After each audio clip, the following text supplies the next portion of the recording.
They believed they climbed out of the earth through a hole in the ground and that the stars above them were the fires of the dead.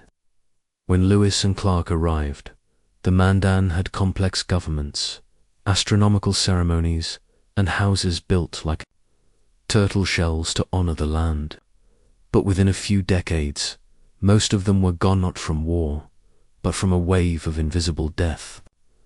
Today, what survives is a story carried in bone, breath, and river wind.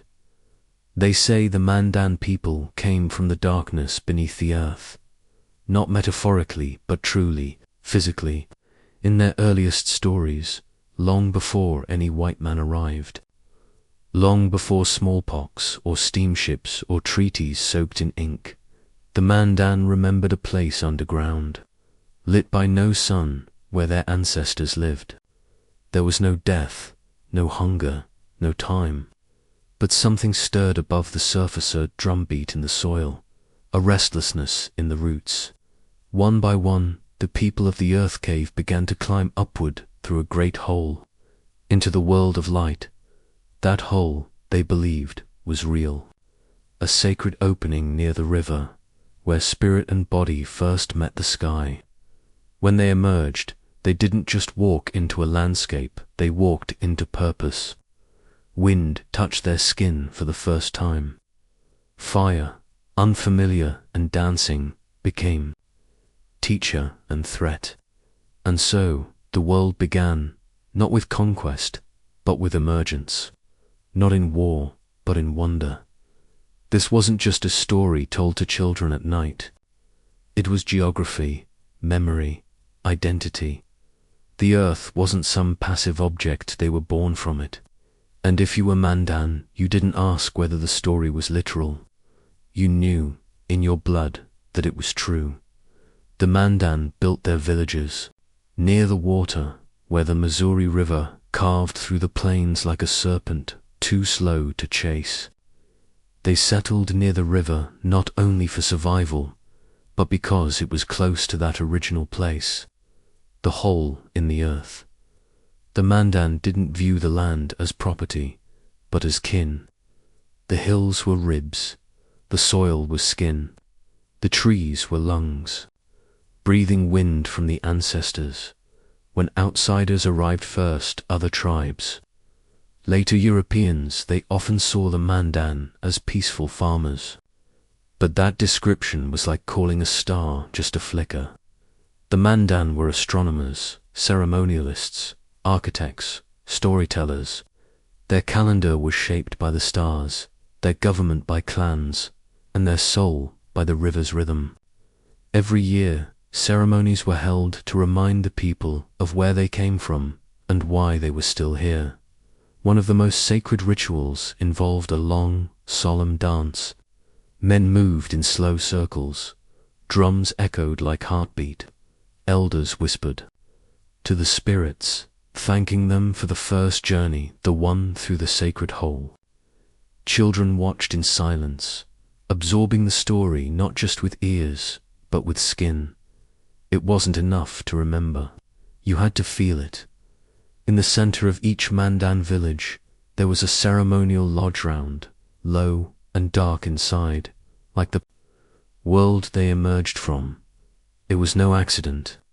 The lodge mirrored the underworld, symbolizing both the past and the place where spirits returned after death. In this way, the Mandan lived in a circle, not a line. Life began underground, rose into daylight, and eventually folded back into the soil. To understand the Mandan is to understand that they did not separate the mythic from the mundane. The sacred hole was not just a symbol, it was the spine of their universe. The body emerged from it. The tribe's memory emerged from it. Even time itself curled around it like smoke from a fire.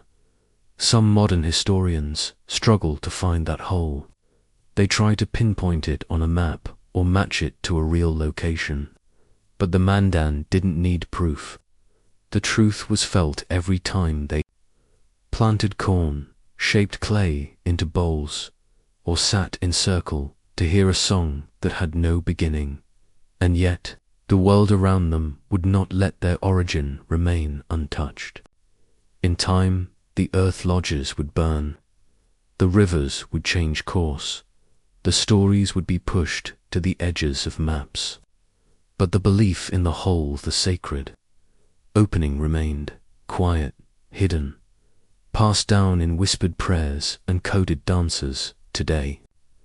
The Missouri River still flows, but the villagers are fewer. The lodges, once made of timber and sod, have become memory structures rebuilt for ceremony, visited by schoolchildren. But listen closely in those spaces, and you'll hear something deeper than silence, a heartbeat in the wood, a murmur in the ground, something old remembering. The Mandan origin story isn't a relic, it's a direction. It teaches that we don't come from nothing. We come from somewhere sacred. Somewhere dark, yes, but also warm. We are born not only of mothers, but of earth. And we are never far from the place we began. As we leave this chapter, we don't walk away, we climb out of the sacred dark and into a world where the Mandan built more than homes. They built meaning. Next, we step into the circle of earth lodges and hear the fire crackle as daily life unfolds in a village shaped by soil and starlight. The first time you see one, it almost doesn't look real. A dome of earth and logs, half submerged in the land like it grew from the soil itself. Mandan earth lodges weren't built on the land. They were built with it. Rounded like turtle shells, heavy with meaning. They were more than homes, they were symbols of survival, spirit, and sacred geometry. Each lodge stood low against the prairie sky, made of willow branches, cottonwood beams, and thick layers of packed earth. From a distance, they seemed like mounds of dirt, but up close, you'd find a structure more precise than most modern houses. For main posts, carved with care, held up the center representing the 4 cardinal directions. Everything, within aligned to the universe, the walls curved inward, as if cradling those inside. Smoke rose from a central hole in the roof, the only break in an otherwise seamless shell. This opening let in the stars at night and the morning sun by day, a kind of living compass.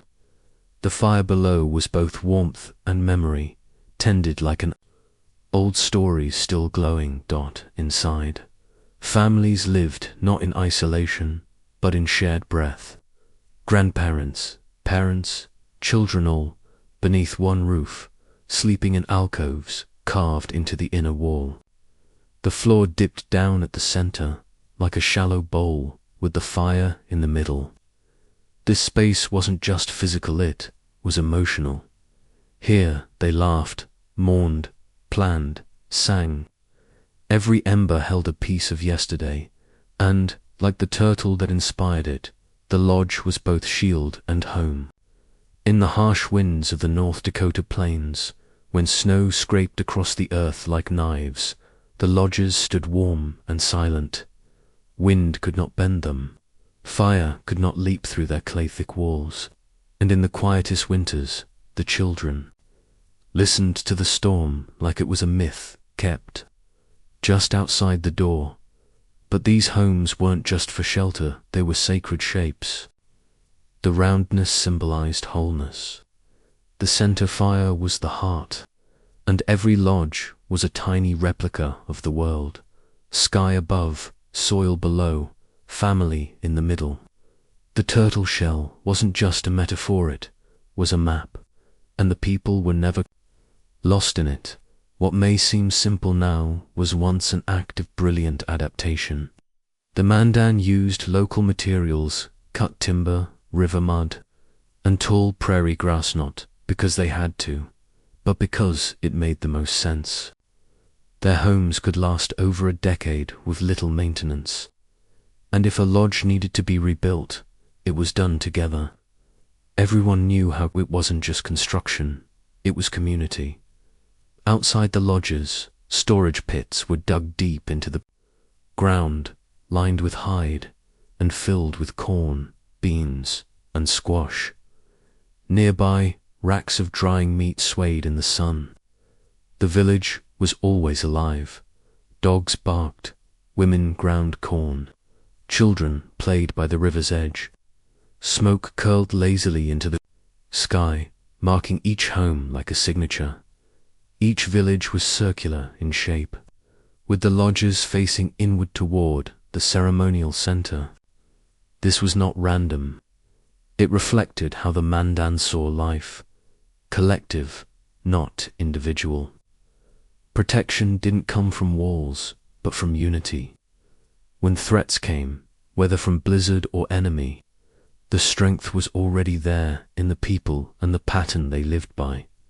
Sometimes, at night, the elders would sit by the fire and talk of the first people, the ones who climbed out of the hole in the earth. They'd say the lodges were built to remember that climb, to remind every generation where they came from. The structure itself was a story half buried, half reaching for the sky. But like all things, time shifted the earth beneath their feet. In the 1800s, with disease, war, and forced removal, many lodges were abandoned. Fires went out. Walls caved in. The soft curve of a once living home became just another hill to someone who didn't know what they were seeing. But the shape, the sacred shape, never left the memory of the people today. In rebuilt villages and cultural sites, the Earth Lodge has returned. You can walk into one now, and the silence inside still feels sacred. You can run your hands along the wooden beams, still warm with stories. You can stand in the center and feel, if only faintly, the rhythm of feet, the voices of grandmothers, the hush of winter prayers. In every culture, home means something different. For the Mandan, it meant circle. It meant skyhole and fireheart. It meant building with the land, not on top of it. It meant remembering that a true home doesn't begin with walls, it begins with the shape of how we hold each other. As we leave the lodge and step into the open air, we begin to see the lives that flowed between these walls. The markets, the games, the sacred ceremonies that turned each day into tradition. What happened inside the turtle shell shaped what happened outside on fields, on trails, and in the heart of every Mandan celebration. That story unfolds next. They were marked, long before the ink touched their skin. The Mandan believed that dreams weren't idle visions. Dreams were messages, blueprints, warnings. Sometimes they were instructions carved in moonlight. Other times they were battles fought behind closed eyes. And when a dream came, vivid and wild, the person it chose became responsible for it, for shaping their life around the truth it carried. And often, the result of that dream, a tattoo. The Mandan didn't see tattoos as decoration. They saw them as contracts, etched in soot and meaning. These markings weren't about beauty or pain, they were evidence. Evidence that a person had walked with spirits. Evidence that a warrior had died in part and returned with knowledge. Or that a woman had seen the face of the Corn Mother and been told her purpose. Every curve of ink had a story behind it, and no two were the same. Some dreams were ordinary, fleeting, forgettable, but others gripped like claws. A bear walking upright, a hawk speaking in riddles, a glowing path lined with teeth. These weren't just dreams, they were visions. They had to be interpreted carefully by elders, by shamans, by the dreamers themselves. What you saw in sleep, you owed in waking. If you dreamt of fire, you might become a firekeeper. If you dreamt of a river swallowing your brother, you might be marked to protect life, or take it. Tattooing itself was a sacred act. The tools were sharpened bone or flint. the ink made from carbon black and berry juice. The process was deliberate, painful, but powerful. The artist didn't just puncture skin, they read it like a map. Foreheads, chests, arms, even eyelids were inked, and the most powerful markings. They weren't done all at once. They were earned over time, as a person lived up to the story they'd dreamed. Men often carried tattoos earned in warfare, geometric patterns that mirrored their victories. Lines for enemies killed, dots for battles survived, spirals for sacred protection. But women, too, wore dreams. A woman who healed many children might be inked with a symbol of the moon or river. A midwife might wear the shape of a snake, a creature of transformation, pain, and rebirth. There was no vanity in it, only memory, only meaning taught. Outsiders, the tattoos might have looked like primitive symbols, but to the Mandan, each design was a sentence in a longer book, a language of the soul, visible to anyone who knew how to read it. Children were taught early to respect these marks. You didn't touch them without permission. You didn't copy them. You didn't ask where they came from, lest you were prepared to sit for hours and truly listen. Some dreamers never shared their visions at all. They lived quietly, marked only by a crescent behind the ear or a single line down the cheek. Others became storytellers, wearing their tattoos like scrolls across the body. These were the ones who danced during rituals, whose very skin sang. The history of the people, when they moved, their tattoos shimmered like firelight, pulling stories from the past into the present. The connection between dreams and destiny ran deep in Mandan belief. It wasn't just personal, it was political. Leaders often rose from those with powerful dreams. A man could not lead others if he could not first face what the spirit world showed him. The right dream at the right time could elevate a nobody into a chief, or sentence him to silence. And dreams weren't always gentle. Some were dark, terrifying. Visions of sickness, loss, betrayal. These were warnings never ignored. A woman might wake up crying and tell her family not to leave camp. That day, a boy might stop hunting for weeks after dreaming of wolves eating his shadow. These were taken seriously, because in Mandan belief, to ignore a dream was to invite disaster. When European invaders arrived, they brought more than weapons. They brought ridicule. They called the tattoos savage, the dreams nonsense. Missionaries tried to ban the practices, burning tattoo tools and shaming dreamers into silence.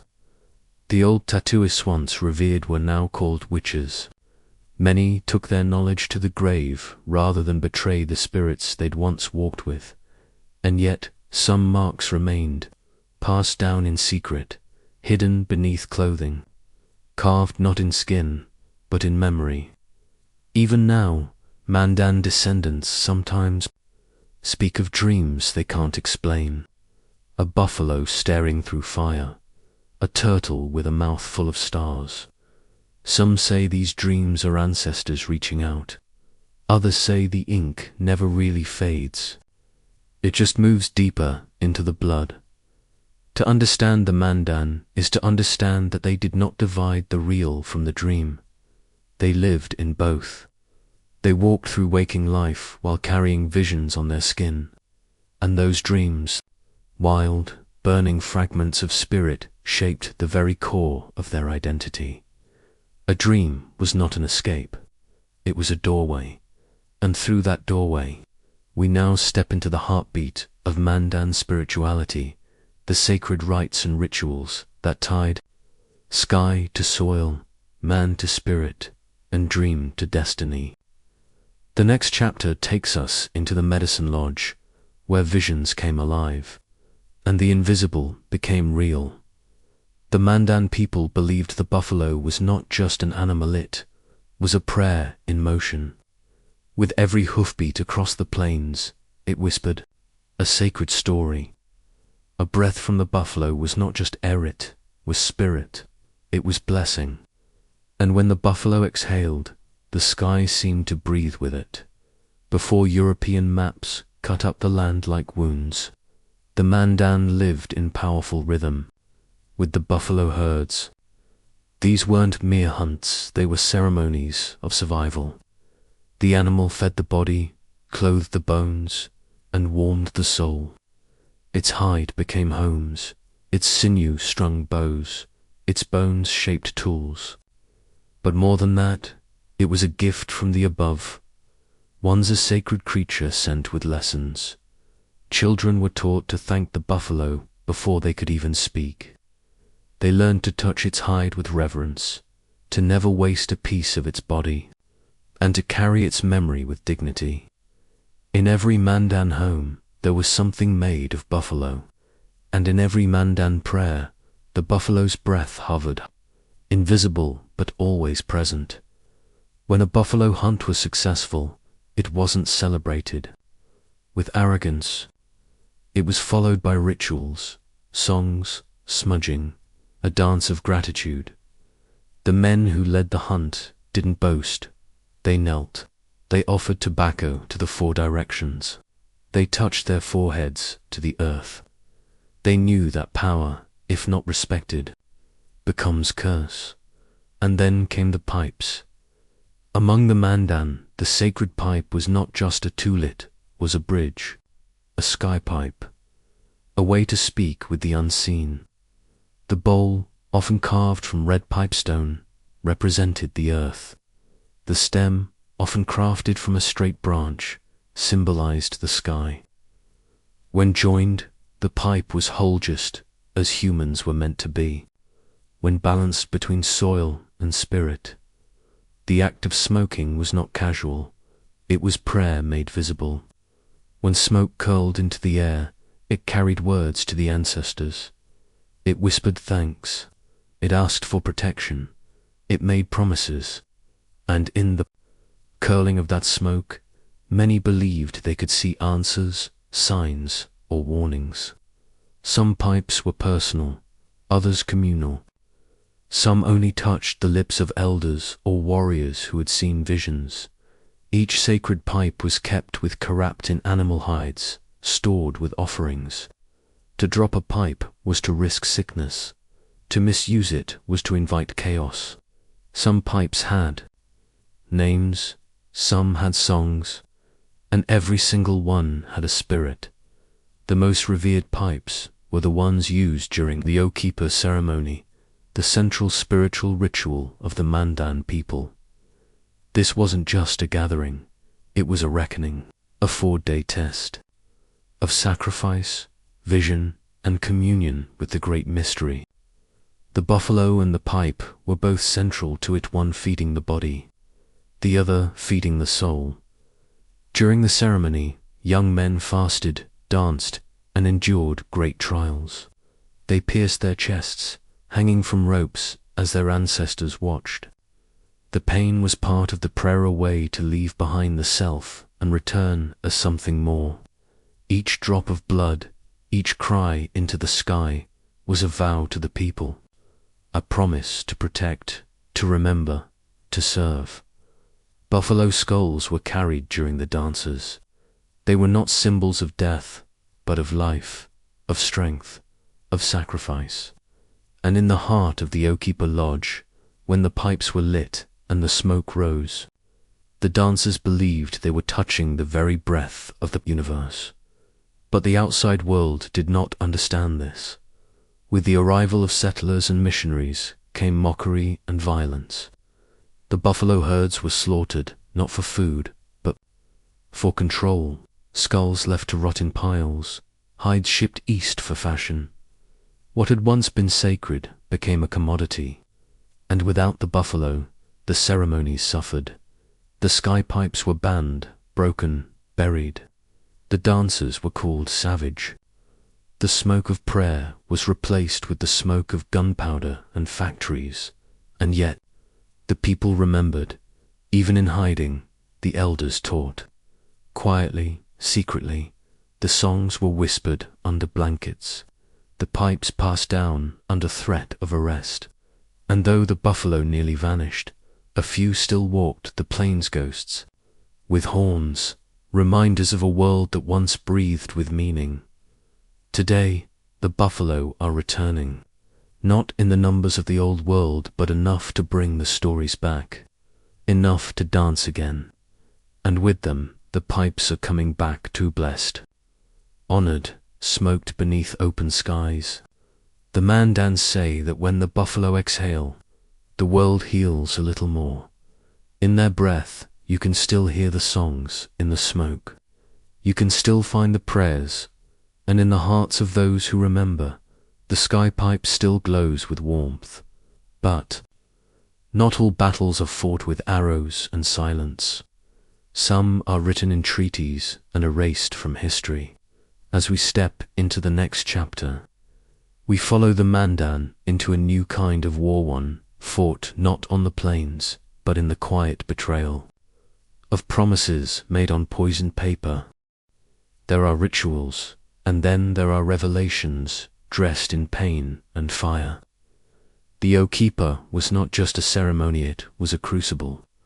Among the Mandan, it stood as the most sacred and terrifying passage a man could endure. It was how a boy proved he was not merely flesh and blood, but spirit and memory stitched into the tribe's survival. And it began in silence, held in a specially constructed lodge. The ceremony lasted for days and nights each, one pushing the boundaries of the human body and soul. The preparation started long before.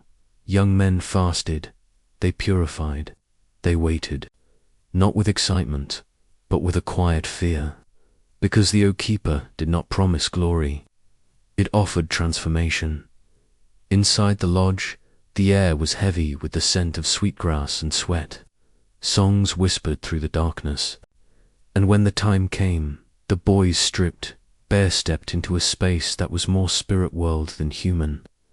Their bodies were pierced through the chest or shoulders with sharpened skewers made of bone or wood. No numbing, no tears. The hooks were connected to rawhide ropes, tied high above. Then they were lifted, suspended by their own flesh, their arms outstretched like wings. They swung slowly back and forth, back and forth, back and forth, until either their skin tore free or they slipped into unconsciousness. But this was not torture. This was surrender. This was sacrifice offered not to gods of war, but to the great mystery to ensure the people's future, to hold back famine, to welcome rain. Every second was a prayer. Some dancers, after being lowered, would run in circles until they collapsed. Others had skulls tied to their backs, dragging weight through the dust as a symbol of carrying the tribe's burden. The lodge echoed with drumming, chanting, the distant roar of ancestors waiting for a sign. Some who survived the trial were given visions, dreams that changed how they saw the world. And some never woke. The ceremony was as old as the stars, passed down from the first people who had crawled out of the sacred hole in the earth. It was said that the Great Spirit gave them this trial to teach humility, to remind them that survival came at a cost, then that cost must be paid with courage. European explorers who witnessed it recoiled. George Catlin, the American painter, saw it in the 1830s and described it with a strange mix of horror and admiration. To him, it was barbaric. To the Mandan, it was beauty carved into pain. And while his drawings helped preserve memory, they also invited misunderstanding. Soon, the missionaries came. So did government bans. The Okipa was outlawed, called pagan, called evil. Elders were punished for speaking of it. And so, the ritual vanished from public sight. Not because it was no longer sacred, but because It became dangerous to be sacred in a world that feared what it could not control. Still, whispers endured. Grandmothers hummed the drum songs to babies. Fathers carved tiny replicas of the lodge in secret. And some young men far from the eyes of Lostil dreamt of swinging, still felt the hooks, still carried the weight that today. The O Keeper is spoken of with reverence, but practiced with discretion. Pieces remain, the lodge, the songs, the memory. But the full rite, in all its raw, blistering power, exists more in story than in flesh.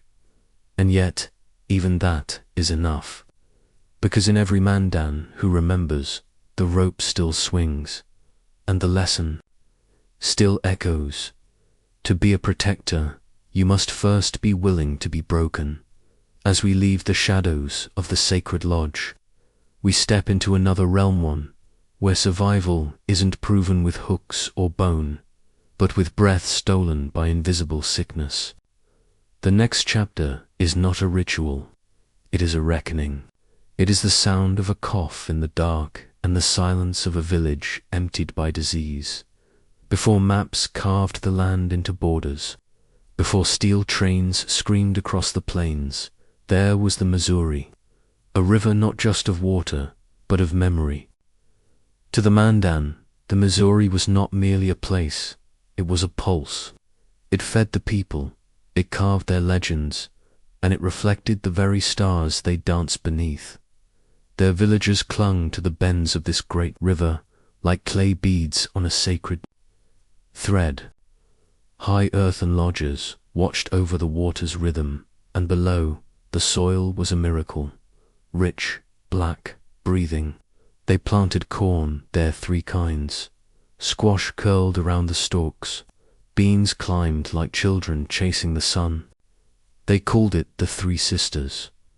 But it wasn't farming. It was ceremony. Every seed pressed into the ground was a promise made to both ancestors and descendants. The river brought fish. Yes, but more than that, it brought movement, trade. The Mandan were master traders long before Europeans set foot on the land. From their homes near the Heart River, they became a kind of central hub where buffalo hides from the west met seashells from the Gulf, and obsidian shards met stories. From the north, canoes moved like whispers along the current. And when winter turned the water to glass, trails of smoke rose from the lodges like prayers, trying to return to the stars. But the river gave something even deeper. Time. It measured the seasons with floods and freezes. Children learned its moods before they learned words. The elders said the Missouri flowed not just through the land, but through the body. That when you placed your palm on the earth, you could feel its pulse inside your own chest. And perhaps, in some ways, the river did feed the stars. On still nights, when the fires had gone low and the drums were hushed, the people would gather outside their lodges and look upward. The sky was a storybook with no end. The stars, those brilliant seeds of light, were ancestors, watchers, dancers. The Pleiades were sisters. Orion, a hunter of truth, and the river, winding endlessly below, mirrored that sky so that people would never forget who they were, beings of both earth and cosmos. There was a belief, quiet and sacred, that when a Mandan died, their soul followed the river north where it bent in ways no man could follow on there. It would rise, lifted by starlight, to join the ones who had gone before. But even rivers can bleed. As smallpox arrived, so did death. The Missouri, once lined with songs and gardens, became a path of sorrow. Canoes carried bodies instead of bundles. The lodges fell silent, the cornfields choked with dust. In some villages, entire clans vanished in a single moon. The river that had once fed life now mirrored grief, yet still it flowed. Still It wrapped around what remained of the people like an old spirit refusing to forget. And over time, they returned to it. They planted again. They fished again. They sang to the water not in joy, but in memory. Today, the Missouri runs past highways, oil rigs, and broken promises. But if you stand at the edge near Fort Berthold, if you close your eyes and listen beyond the engines, you might still hear the echo of a drum. You might still smell sweetgrass, or feel a ripple not from the wind, but from something older, something sacred that refuses to leave, because rivers don't forget, and neither do the people, who once fed the stars with their breath as we follow. This sacred current, we drift now toward a story darker still, where ceremony met pain, and where what was once holy was turned into something punished. The next chapter takes us into the heart of what the outsiders could not understand, and tried to erase. It is the story of survival through scars, in the shadow of the high plains, where grass whispered in endless waves and the wind told stories. Older than stone, the Mandan prepared for war, not always with blood in their hearts, but with meaning on their skin. To the outside eye, a painted shield might seem just a tool of defense. But to the Mandan, it was a living thing. Each shield bore a spirit, a prayer, a promise. Its surface was not decoration, it was protection beyond the physical. The image of a buffalo might not just stop arrows, but call on the buffalo's strength to turn danger away. A thunderbird painted in red could summon storms to confuse enemies. These shields were dreamed before they were made. Men fasted on cliffs, vision quested in silence, until the spirits revealed what form their shield should take. Warriors didn't just go to battle. They stepped into ceremony. Some covered themselves in black, with white handprints across their chests to show how many enemies they had touched in combat. Others wore the skins of sacred animals, antelope horns curling from their heads, their breath visible in the cold dawn like smoke rising from an old fire. And then there were the ghost-warriors, in times of deep need, when the odds were beyond reason. The Mandan believed in the return of the long dead. Ghost warriors came in dreams. They were ancestors, fallen heroes, or even spirits of unborn generations. Painted in pale ash, with white feathers in their hair and silent songs on their tongues, these warriors fought without fear. It was said they could walk through arrows and vanish like mist.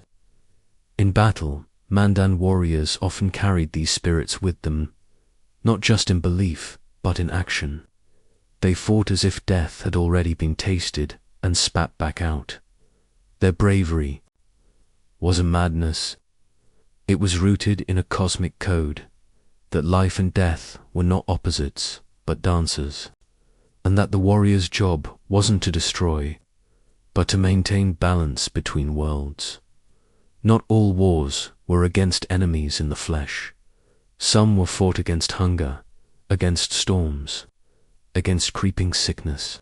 In these, the weapons were different drums, feathers, rattles made from turtle shells. The shield became a circle of song, the battlefield a clearing in the forest of dreams. But not even spirit and courage could stand forever against the steel and fire of foreign invasion. When the Mandan encountered the rifles of colonists and the diseases they couldn't see, the old ways of war began to collapse. Shields cracked, songs turned into silence. The ghost warriors still came, but now in mourning, standing beside the few who remained, unable to lift the dying back onto their feet. Even then, some warriors refused to vanish. They became diplomats, protectors of the old knowledge. They passed on shield symbols like buried treasure, a certain curl of red, a hidden arrowhead. These were not just pictures, they were passwords for a world that had to go underground, and so a new kind of war began, not one of arrows or rifles, but of survival, of remembering, of teaching. Today, descendants of those ghost warriors walk softly but carry power still. Some wear the shield painted not on hide, but tattooed onto the skin. Some speak the old language in dreams. Some hold feathers not in battle, but in courtrooms, still fighting, just with different weapons. The Mandan no longer raise war lodges on the bluff, but their warriors haven't disappeared. They've just changed shape, and in every one, a ghost warrior stands behind them, whispering the oldest truth. We were never gone. As we step beyond the battlefield, the next chapter leads us deeper into one of the most misunderstood, feared, and sacred ceremonies the Mandan ever carried out. A ritual that tested body, soul, and the very meaning of what it was to be human. The Okipa awaits. It came with no warning.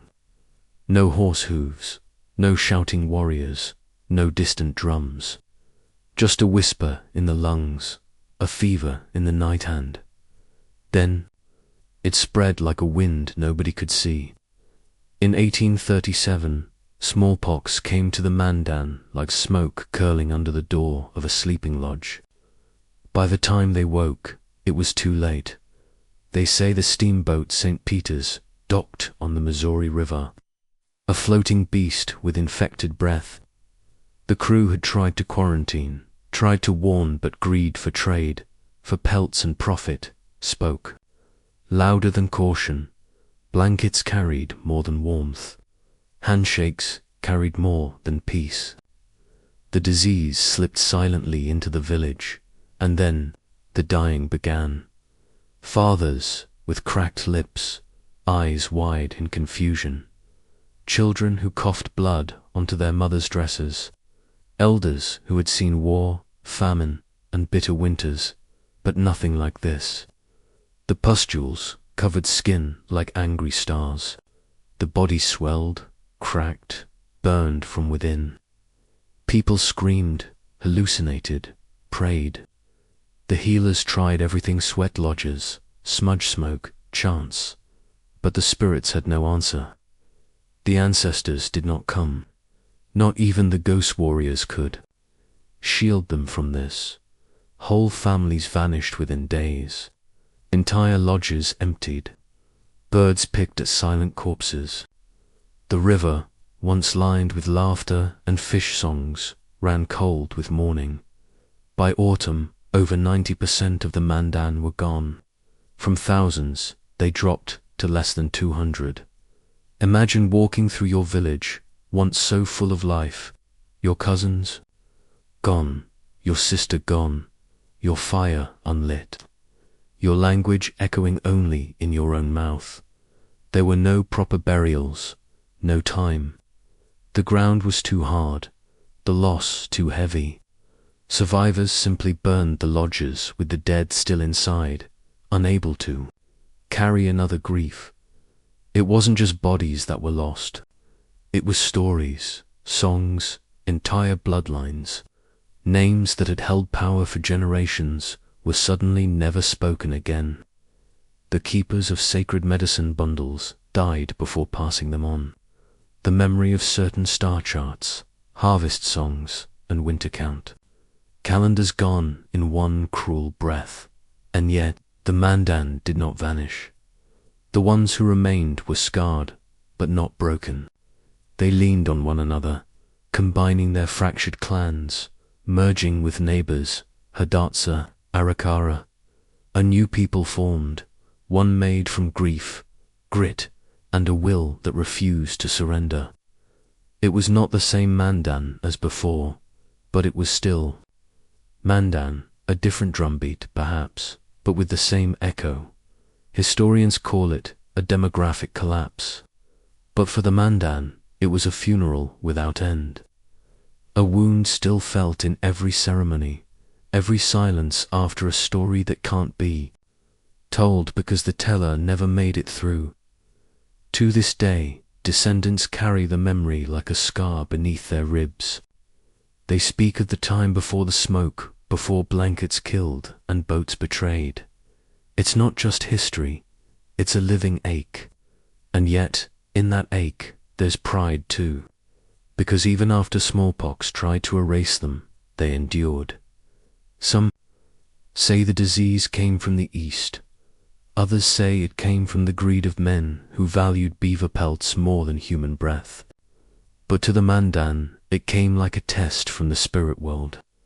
A darkness they walked through, barefoot and bloodied, but never alone, and in the stories that are still told, whispered by grandmothers or painted in winter counts, you'll hear not just mourning but fire, because survival in the Mandan heart is always sacred.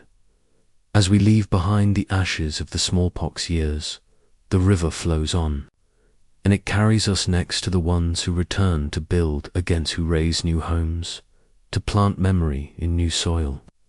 The river that fed the stars waits for us downstream. They came with maps instead of war cries, their faces pale, their language thick with foreign rhythm. In the fall of 1804, Meriwether Lewis and William Clark arrived on the banks of the Missouri, stepping onto Mandan soil as the frost of winter began to settle. But long before they introduced themselves, the Mandan were already watching. The eyes of the village elders tracked the movement of these newcomers from the hills. Children whispered about the animals they brought: giant hounds, sleek horses, and strange metal tools that glittered in the sun. Women eyed their clothing, stiff, and unlike any fur or woven fabric they'd seen. These were not French traders. They were something else to Lewis and Clark. The Mandan were a miracle 5 villages thriving in the heart of the plains, protected by earth lodges that looked like domes sprouting from the ground. Here was organization, ceremony, and structure. Yet behind every warm welcome, the Mandan watched, not just with curiosity, but with calculation, because hospitality was not submission. It was strategy. The Mandan had lived long enough to know what it meant when powerful strangers appeared with gifts in one hand and guns in the other. They had seen the ripple of empire in the fur trade, in the diseases that came wrapped in linen, in the shifting alliances of neighboring tribes. So when they offered corn and buffalo robes, they were not giving away kindness, they were testing the edge of this new relationship. The expedition called it Fort Mandan. They built their winter camp near the villages, chopping down cottonwoods and trading salted pork for corn. The Mandan watched as the white men struggled against the cold, their faces cracking, their journals filling with awe. In the eyes of the people, the strangers looked fragile, always writing, always building, but always cold. And yet alliances grew. There were feasts, pipe ceremonies, long talks by firelight. Women offered companionship, both spiritual and physical. In Mandan life, that too was diplomacy. Love could be layered with strategy. Marriage, even temporary, could carry political weight. Lewis and Clark wrote of these exchanges in plain ink, but they never truly understood the power behind the hospitality. In Mandan eyes, these explorers were not leaders, they were vessels. Messengers from a world that would soon arrive in full force. And so the Mandan listened. They mapped not just rivers, but intentions.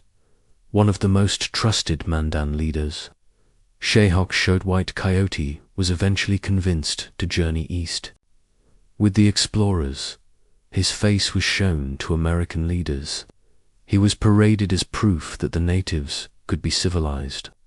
But when he returned home, it was not to respect it, was to chaos. His people had shifted. His village had fractured. His power had weakened because the watching eyes had not blinked.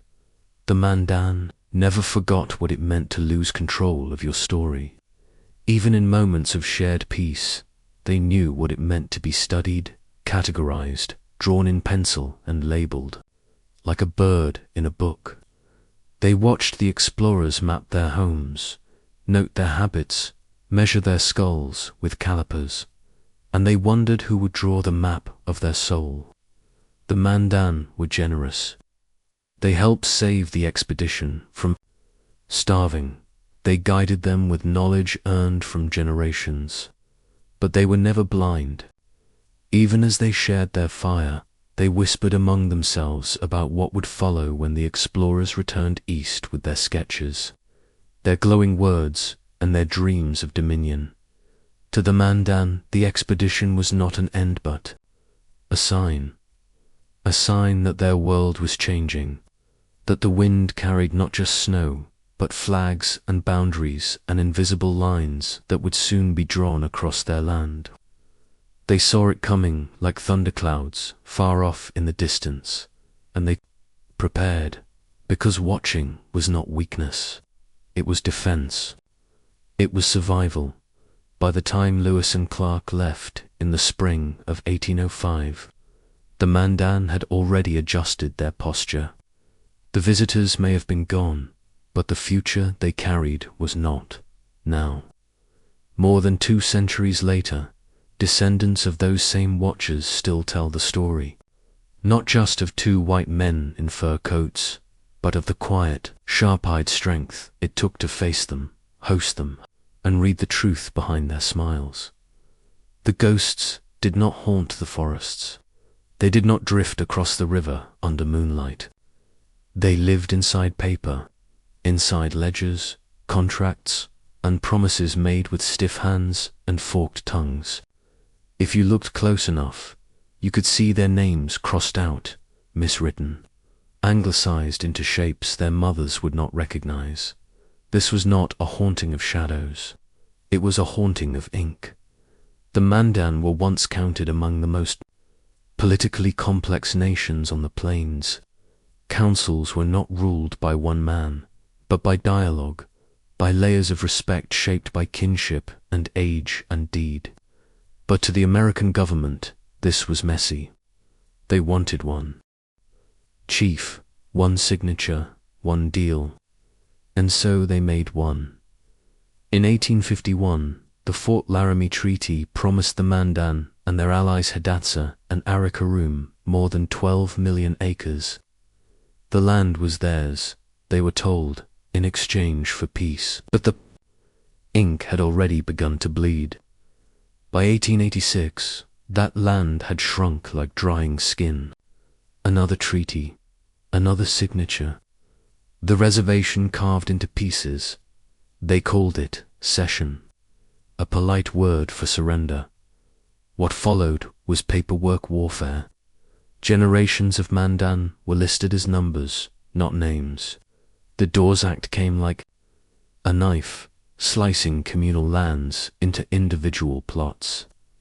But the catch: the surplus was sold to settlers. Families who once held the land together were now fenced apart, isolated, taxed, and watched. To be Mandan meant filling out forms to prove it. Blood, quantum, enrollment, identity reduced to fractions. 1/4 Mandan, 3/8 Mandan, half as if culture could be measured like milk in a glass. Children were registered, baptized, and sent away. Parents signed documents they couldn't read. Farmers were told to plow land, to dry, to grow anything. And every misstepper, missed deadline, a lost number meant land taken, aid denied. Families pushed further into poverty. The government said they were helping them modernize, adapt, civilize. But the Mandan knew the truth. They had survived floods and famine. They had survived smallpox that wiped out 9 in every 10. Now they were being erased, not by war, but by paper. Paper that said who they could marry, where they could hunt, what their children could speak. The trauma wasn't loud.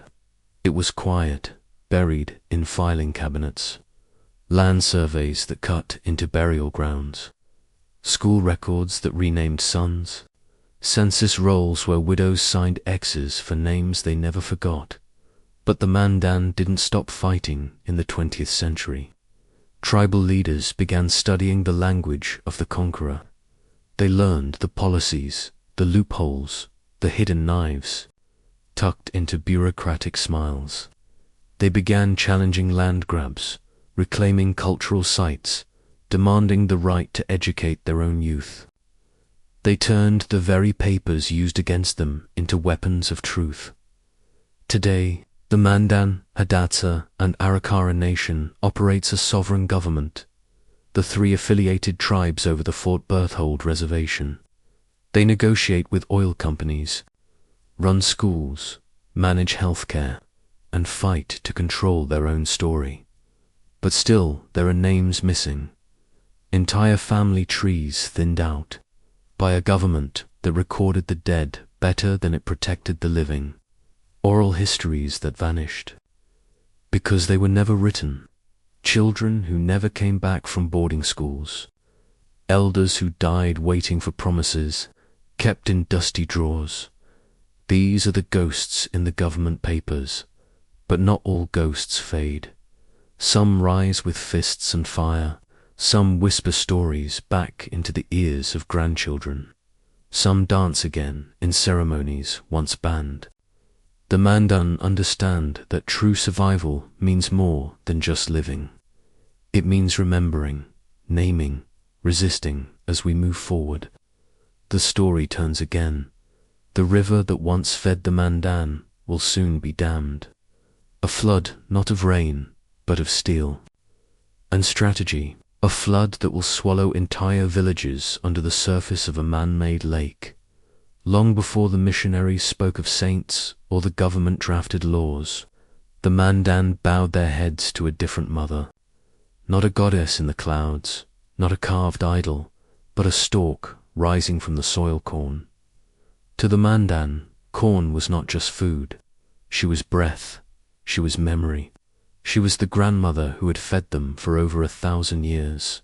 They called her Numakaki Moxie, and she had many faces. White corn for ceremony, yellow for strength, blue for dreams, red for memory. Her roots were planted not only in the earth, but in story, in prayer, in the shared heartbeat of every Mandan village that rose near the Missouri River.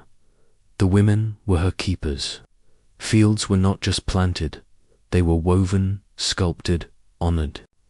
Using buffalo scapulae and wooden hoes, Mandan women carved rows into the earth, planting seeds with quiet songs passed down through bloodlines.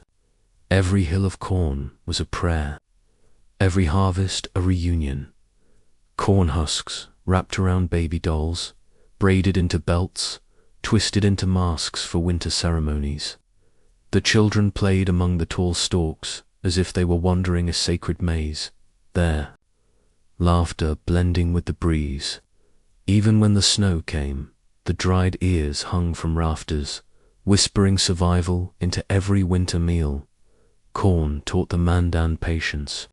She taught them discipline as the drying racks rose like rib cages outside. Every home, they learned how to braid the corn into long strands that lasted through frost, how to read the color of the kernels like elders read the sky.